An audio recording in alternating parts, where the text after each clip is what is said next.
Hello, and welcome to Doomed to Fail.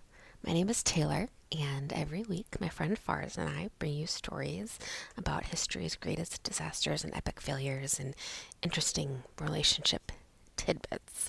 And I wanted to tell you a bit about some shows we have about literature, books, authors, that kind of thing. I am a big reader. Fars is not, but I am. I'm currently in my romantasy era. I am on book three of Throne of Glass, including the prequel, so the fourth one. Anyway, I want to die. I'm having I'm angry. Anyone want to call me if you're exactly where I am? Let me know. Doomedtodevelopod at gmail.com if you have just started, which one I just started, Air on Fire. Because I'm whelmed. I'm whelmed.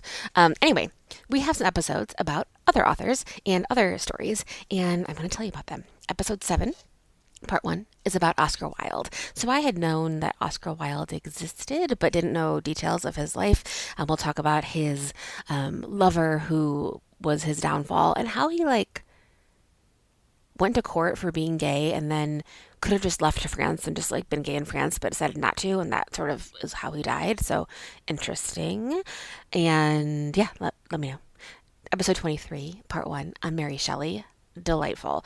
I mean, this poor freaking woman. She was, as you know, a teen when she wrote Frankenstein because it was the year without a summer, which we learned from our volcano series. But it was gray in Geneva, and so they had a horror story writing contest with Lord Byron, who is insufferable.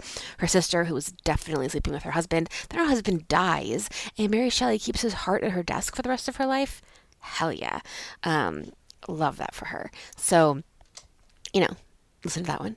Episode 79, I talk about Karl May. He is a German author who wrote about Native Americans in the United States Wild West, and it's still a huge cultural thing in Germany.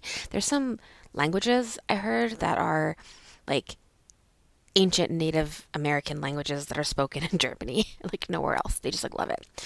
So there's more about that. Episode 97 is about Agatha Christie. We did this one when Kate Middleton was missing, and I know that we shouldn't have done that, but also it was a fun time, and she's fine.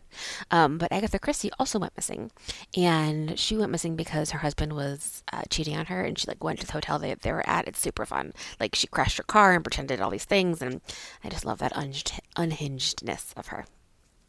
Episode 125 is on Poggio Bracciolini. He is a man who found a lot of ancient text, and if you think about it, you're how do we even have this stuff? How do we know anything about ancient history? And we do and we don't. Even if it isn't true, you have to believe it, as Dan Carlin quotes someone else saying all the time. But Poggio Bracciolini went to monasteries where stuff had been saved, copied over and over again, and he found Lucretius, the art of, I have it, on the nature of things, which is hard to read. I tried, but it's cool. That's how they found a lot of ancient stuff, is people just going into these archives and finding things, which is also, I'm sorry, but what is happening in all of these romantasy books? There's always a freaking library full of amazing stuff. I don't know, lock me up, put me put me in a library forever. Anyway, then episode 149 on Hans Christian Andersen. This guy is kind of nuts, in many different ways. There was a time when he stayed at Charles Dickinson's house and wouldn't leave, and got a better view, and spent hours in the front yard crying, and Dickinson and his family were or Charles Dickens, sorry, and his family were this is super embarrassing. We don't want you here. What are you doing? So fun. Then we talk about the Brothers Grimm in episode 152. They were actually working on cataloging the German language. So they did that, how words evolved and all of those things. And they got a lot of their stories from women who had been told the stories by their grandmothers. So super fun. Then I have episode 153 on Dr. Seuss. So a little bit about the man behind all of that, where he had worked in the American military, the political messages in some of his works, the controversies, that sort of thing. Then episode 174 is on Geoffrey Chaucer.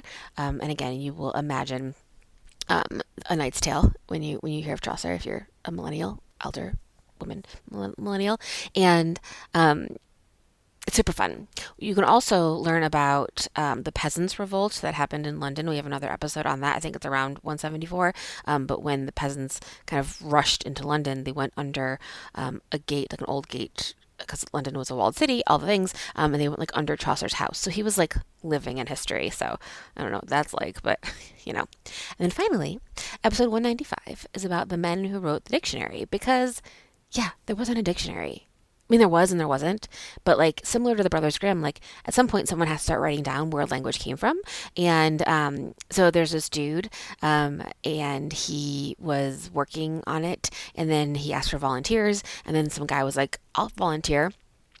It turns out this guy was in a mental asylum for murder, but also he was like very smart. And there's a movie, Sean Penn and Mel Gibson are in it. It's a movie, but yeah, it's super interesting. Anyway, books. I love them. What's your favorite book?